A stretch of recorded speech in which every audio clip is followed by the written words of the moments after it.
retrace our steps from Omaha Beach back towards the Battle of Bulge, where the Ardennes Forest is, all the farmers who own farms there never covered up the original foxholes that were dug. If you were there, and I know the group, I don't know how far they went, but if they went as far as we did, they had a fence around on their farm of the foxholes, and they are still there to this day.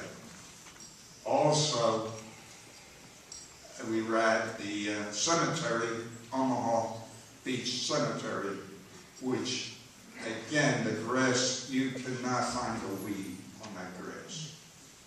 Now, I believe, this is a Jewish group, right, I'm talking to? Well, anyway, when we were visiting the various cemeteries, there was another Jewish gentleman on the trip with me, and he wanted to see where his father got killed. There was only 3 veterans on the trip that we went. There was 2, one from the 101st Airborne, and myself, who landed on D-Day, and a gentleman from the South Pacific. The rest of the people that were on the trip, there were 71 of us, they either wanted to find out where their brother, their uncle, or father had died, and they wanted to see where he had lost his life. And Ron, who was our guide, he made sure that each one of them was taken to the exact place where that person had died. Anyway, when we got to the Ardennes Forest, the 101st Airborne was surrounded at a town called Dachau, which is at the top of the hill. And you children all know about Dachau, right? Yep. Right. See how well they're trained? And anyway, at that time, I was attached to the 7th Armored Division for communication purposes, and I was with them when they liberated the 101st that was surrounded by the Germans. And then we kept on moving on. Now, the whole time I was over there, we never heard of concentration camps. Our marching orders were that if you came across a prisoner of war camp, the first thing you were to do was to get our men out of the camps. If they needed to go to the hospital, get them there, or if they were ready to get back into combat, make sure that's what happened. So we didn't know about it. We had arrived early on April 29th, 1945, at Munich, Germany. I don't know if anybody here has been to Munich, Germany, but Dachau, the town of Dachau is about 8 miles northwest of Munich, Germany.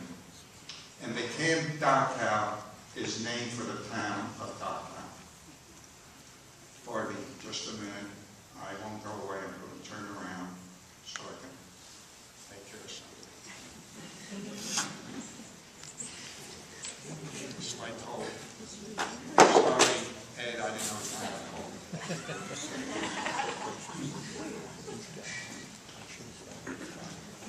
Again, the war was coming to an end, and the United States was given not to go to Berlin.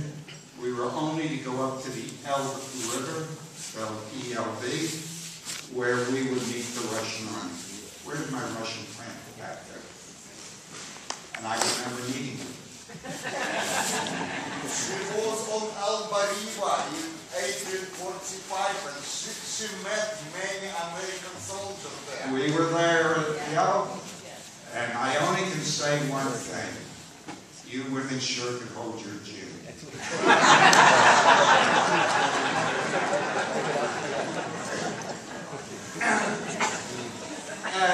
If I may take a minute before I get to, when you were, have you ever been back to that location? Has she ever been back there? I am going to show you a picture of the Elbe River of what, thank you, sir. I knew somebody would come through.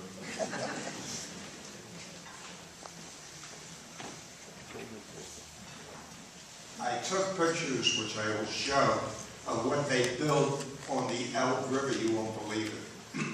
But anyway, we were headed out of Munich, and we were headed across the field on our half-track, when all of a sudden the driver of my half-track said to me, "Hey, Sergeant, I think we're coming across a prisoner of war camp." And I said, "Oh." And I looked through the field glasses, and we could see barbed wire, but I couldn't make out what we could see because we were a little bit distant yet. When he said to me, "Take a look, those prisoners are wearing black and white pajamas." And I said, "Well, they can't be American soldiers because whatever you're captured in, that's what you live in. The Germans were not going to give us new clothing." And as I got closer, I said, "You're right, that looks like pajamas." Now, I'm going to show you pictures, but I want to do it at the end, if I may. Anyway, as we got closer, we realized that this was not a prisoner of war camp. Now remember, I told you, we had never heard of concentration camps all this time. We got up, and at that time, I was attached to the 20th Armored Division for communication purposes. And as we got closer, the gentleman in charge of the 20th Armored, which was a lieutenant colonel, he cut the chains of the camp, and when we went in, it was a sight that I cannot believe someone could do this to another person.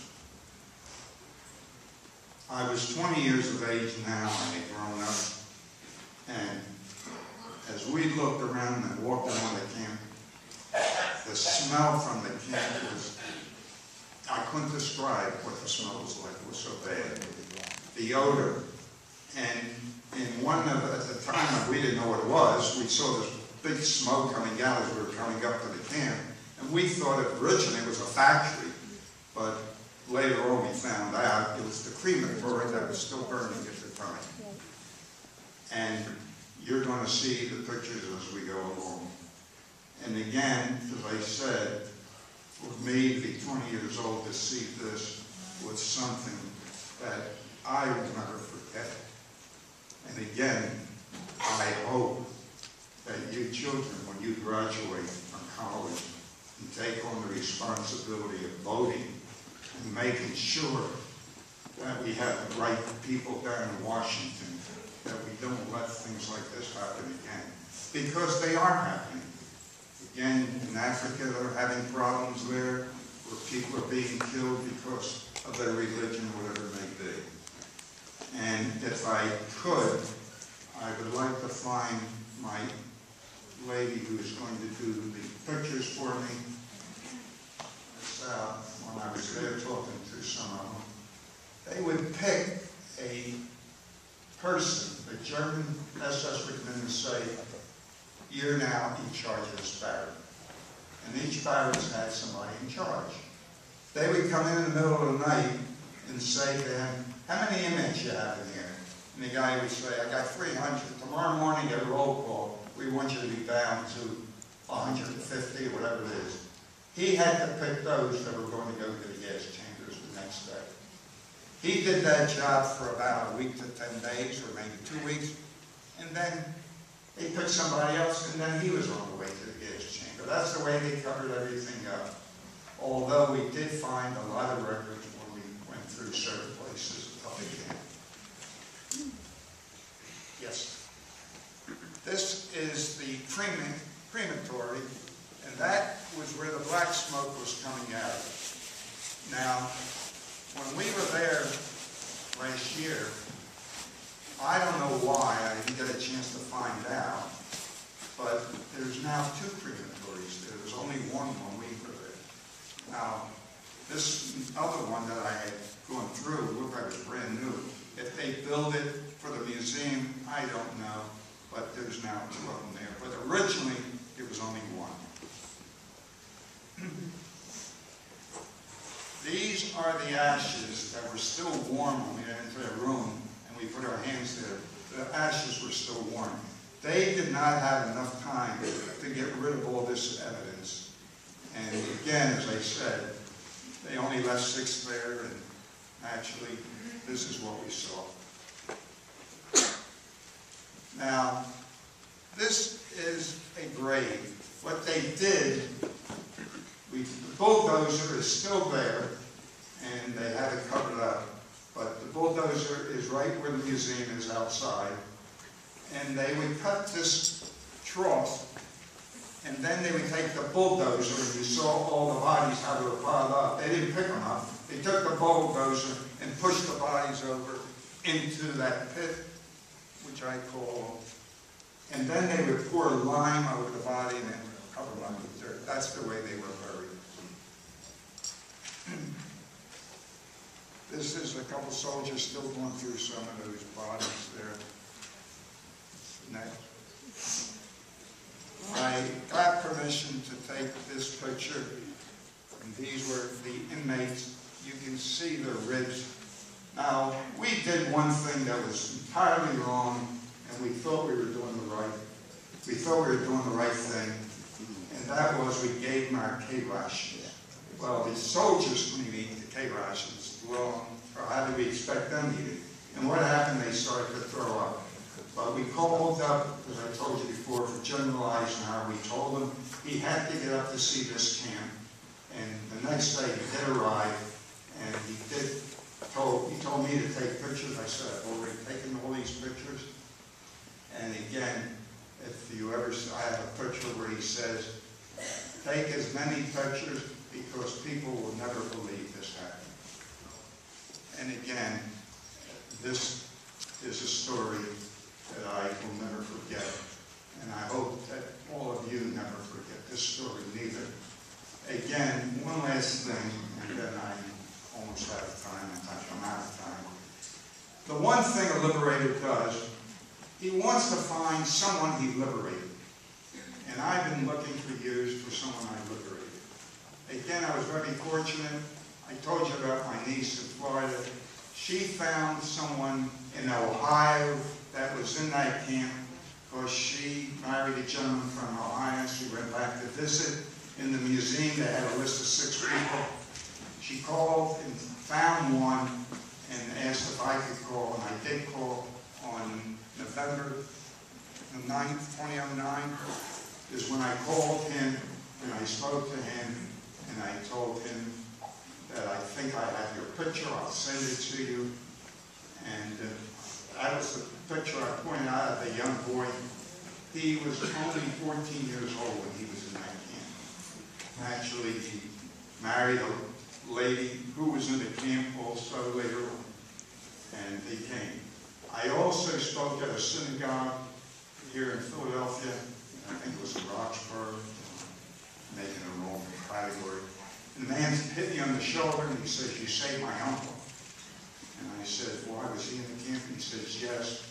And anyway, make a long story short, he told me that he's going to call his uncle, find out if he wants to talk to me. He called me the next morning and he says his uncle wants to speak to me. I called him and we talked for a while. And then he told me a story, and I will end with this story. He said when all the hollow loops settled down, all the inmates were calling him to come to the barracks. And when he didn't know why, when he got to the barracks, there were 6 inmates laying on the floor. They were too weak to come out. He told them to call out his last name, and I'm going to repeat it. Maybe somebody here is still related to that person. His name was Danziger. Am I pronouncing it correct? And his uncle lives in Roxbury, and he lives, another uncle, the one who was in the camp, lives in Florida, Sarasota, Florida. And make a long story short, he said when he looked down on the floor and he pulled the name out again, he found out it was his father. And they separated anybody that was family, they separated him. He never knew his father was there. He told me that after we left, they were all taken to the hospital in Munich, Germany, which was run by the United States Army. But he was so bad that he passed away. His father passed away 2 weeks later.